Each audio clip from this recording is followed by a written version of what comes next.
राधे राधे बंधुओं, बहुत स्वागत है आपका इंडिया न्यूज के डिजिटल प्लेटफॉर्म पर। बंधुओं, इस वीडियो में हम बात करेंगे मंगल के राशि परिवर्तन की। बंधुओं, मंगल को ग्रहों का सेनापति, रक्त तप्त ग्रह कहा गया है। मंगल यदि कुंडली में उत्तम फलदायी हो तो व्यक्ति को जीवन में बहुत सारे सुखों की प्राप्ति होती है। वहीं अशुभ फलदायी हो तो जीवन बहुत परेशानियों से भरा होता है। बंधुओं, जब भी मंगल राशि परिवर्तन करते हैं तो इसका ज्योतिष शास्त्र में प्रत्येक राशि पर अलग अलग अध्ययन किया जाता है, क्योंकि मंगल का जीवन में बहुत बड़ा प्रभाव है। ये सभी राशि के जातकों को प्रभावित करते हैं। 28 जुलाई को मंगल राशि परिवर्तन करने जा रहे हैं। बुध की राशि कन्या में मंगल का गोचर होगा। 12 सितंबर तक कन्या राशि में ही मंगल गोचर करेंगे। लगभग 45 दिन का यह समय होगा जब मंगल कन्या राशि में गोचर करेंगे। यहां गोचर करते हुए राहु और मंगल के बीच षडाष्टक योग बनेगा। वहीं शनि की मंगल पर और मंगल की शनि पर दृष्टि रहेगी। बंधुओं, ज्योतिष शास्त्र में राहु और मंगल के षडाष्टक योग को शुभ नहीं माना जाता।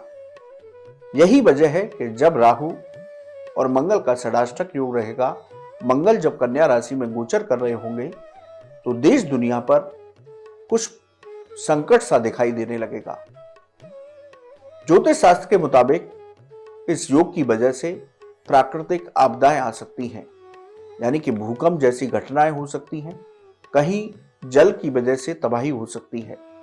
वहीं कोई बड़ी दुर्घटना हो सकती है, रेल दुर्घटना, वायुयान दुर्घटना, कुछ इस तरह की बड़ी दुर्घटनाएं सामने आ सकती हैं, यानी कि बड़ी धन हानि हो सकती है। युद्ध और आतंकवाद की घटनाएं भी बढ़ सकती हैं।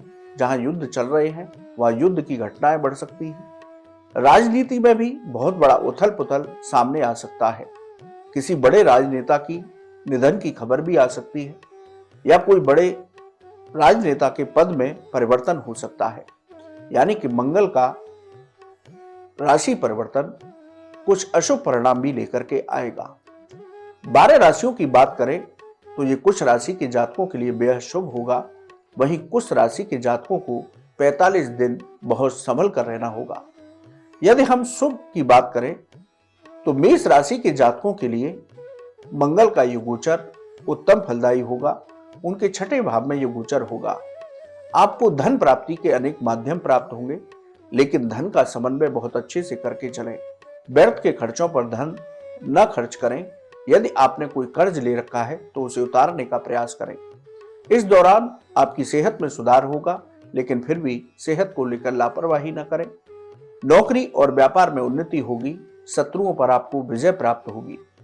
कर्क राशि के जातकों के लिए मंगल का गोचर उत्तम फलदायी होगा। यह आपके 3रे भाव में होगा। आपके पराक्रम में वृद्धि होगी। नौकरी और व्यापार में कार्य क्षेत्र पर आपको सफलताएं प्राप्त होंगी। आपकी कोई कार्य को लेकर के यात्राएं हो सकती हैं जो सफलतापूर्वक पूरी होंगी। आपके समाज में आपके मान सम्मान में वृद्धि होगी। भाई बहन और मित्रों का सहयोग आपको प्राप्त होगा। सिंह राशि के जातकों के लिए भी मंगल का ये गोचर उत्तम फलदायी होगा। आपके 2रे भाव में ये गोचर होगा तो आपको धन लाभ के अनेक अवसर प्राप्त होंगे। धन वृद्धि के योग बनेंगे, लेकिन व्यर्थ के खर्चे पर आप नियंत्रण रखें। वाणी की मधुरता को बनाकर रखेंगे तो आप अपने सारे काम बना लेंगे। परिवार में भी आपको कोई भी विवाद की स्थिति बनती है उससे बचना होगा। परिवार का आपको भरपूर सहयोग मिलेगा। कार्य क्षेत्र पर आप अपनी वाणी के संयम को बनाकर रखेंगे तो आपको सफलताएं प्राप्त होंगी। नौकरी और व्यापार में आपकी प्रमोशन और नई डीलें फाइनल हो सकती हैं। कन्या राशि के जातकों के लिए मंगल का ये गोचर उत्तम फलदायी होगा। आपके प्रथम भाव में, यानी आप ही की राशि में मंगल प्रवेश करने वाले हैं, तो आपको समाज में मान सम्मान, पद प्रतिष्ठा की प्राप्ति होगी। आपके लिए गए निर्णय उत्तम साबित होंगे। आपके कार्यों की लोग सराहना करेंगे। नौकरी और व्यापार में भी उन्नति प्राप्त होगी। आपका दाम्पत्य जीवन मधुर होगा। वृश्चिक राशि के जातकों के लिए मंगल का कन्या राशि में गोचर उत्तम फलदायी होगा। आपकी राशि के स्वामी है मंगल देव। आपके 11 भाव में मंगल गोचर करेंगे। आपके भौतिक सुख सुविधा में वृद्धि होगी। आप कोई नया मकान या वाहन खरीद सकते हैं। अनेक माध्यम से धन की प्राप्ति होगी।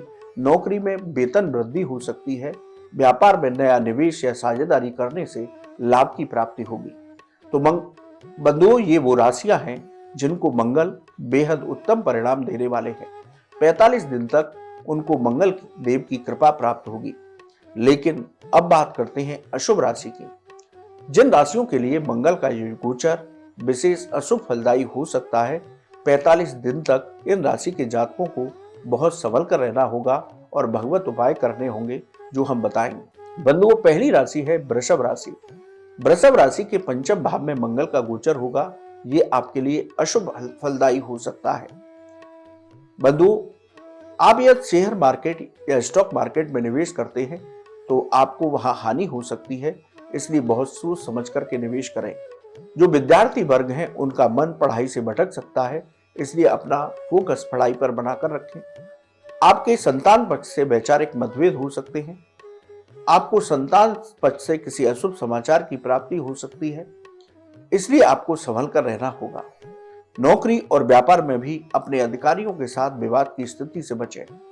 मिथुन राशि के जातकों को मंगल की कन्या राशि में गोचर के अशुभ परिणाम प्राप्त हो सकते हैं। आपके चौथे भाव में मंगल का गोचर होगा। आप अपने स्वास्थ्य का विशेष ध्यान रखें। नौकरी और व्यापार में कोई भी काम जल्दबाजी में करने से बचें। माता के स्वास्थ्य की चिंताएं बनी रहेंगी। यदि आप कोई नया मकान या कोई प्रॉपर्टी खरीद रहे हैं तो बहुत संभल करके निर्णय लें, और यदि खरीद रहे हैं तो पेपरों को अच्छे से चेक करें, वरना कोई भी आपके खिलाफ षड्यंत्र कर सकता है। तो वाहन बहुत सावधानी से चलाएं। तुला राशि के जातकों के लिए मंगल का ये गोचर अशुभ फलदायी हो सकता है। आपके 12वें भाव में मंगल का गोचर होगा। आपके खर्चों में वृद्धि हो सकती है। विदेश संबंधी मामलों में रुकावटें आ सकती हैं। यदि कोर्ट कचहरी में कोई आपका विवाद चल रहा है तो वहां पर आपको बहुत संभल कर आगे बढ़ना होगा। नौकरी और व्यापार में भी आपको किसी भी तरह से किसी भी विवाद की स्थिति से बचना होगा। धनु राशि के जातकों के लिए मंगल का कन्या राशि में गोचर और षडाष्टक योग अशुभ फल दे सकता है। आपके 10वें भाव में मंगल का गोचर होगा। आप नौकरी करते हैं तो अधिकारियों से विवाद न करें, सहकर्मियों से विवाद न करें। नई नौकरी का प्रस्ताव मिलता है तो बहुत 45 दिन बहुत सोच समझ करके निर्णय लें, उसके बाद ही नौकरी में परिवर्तन करें। व्यापार में नया निवेश और नई साझेदारी करने से बचें, वरना बहुत संभल करके आगे बढ़ें। पैसे का लेन देन बहुत सोच समझ कर करें, वरना हानि हो सकती है और पिता के साथ भी आपके मतभेद हो सकते हैं। बात करते हैं मकर राशि की। मकर राशि के जातकों के लिए मंगल का कन्या राशि में गोचर अशुभ फलदायी हो सकता है। आपके 9वें भाव में मंगल का गोचर होगा।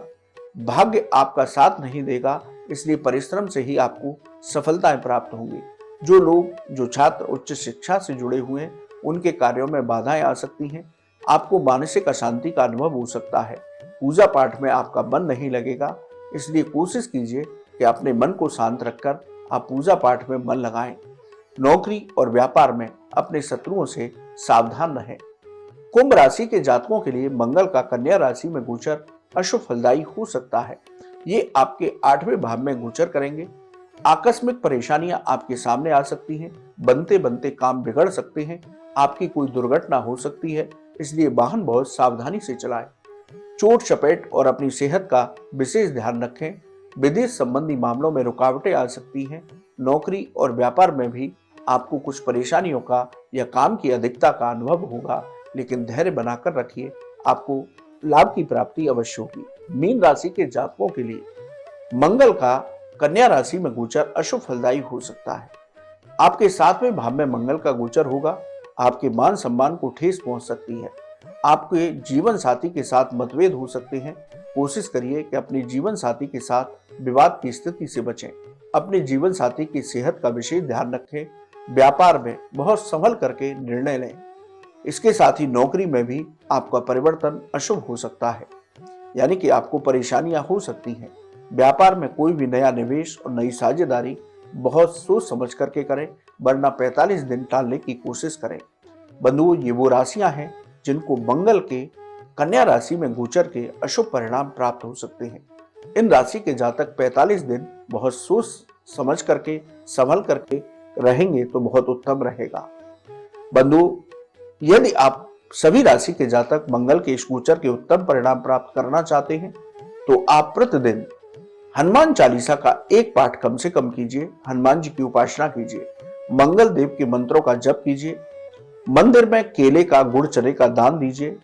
इसके साथ ही मंगलवार का व्रत रह सकते हैं तो बहुत उत्तम है। मंगल का वार का व्रत रहिए, हनुमान जी का भोग लगा करके प्रसाद के रूप में बांटिए और गाय को गुड़ और रोटी खिलाइए तो आपके लिए मंगल का ये गोचर शुभ फलदायी हो सकता है। जिनके लिए अशुभ फलदायी है उनको ये प्रयोग, ये उपाय अवश्य करने चाहिए, जिससे कि मंगल के अशुभ प्रभावों से बचा जा सके। बंधुओं, आपको ये वीडियो कैसा लगा आप हमारे कमेंट बॉक्स में लिखें। या ज्योतिष और धर्म से संबंधित कोई भी सवाल हो तो आप हमारे कमेंट बॉक्स में लिखिए, हम उसका जवाब अवश्य देंगे। आप हमारे चैनल पर जुड़े, आपका बहुत बहुत धन्यवाद। राधे राधे।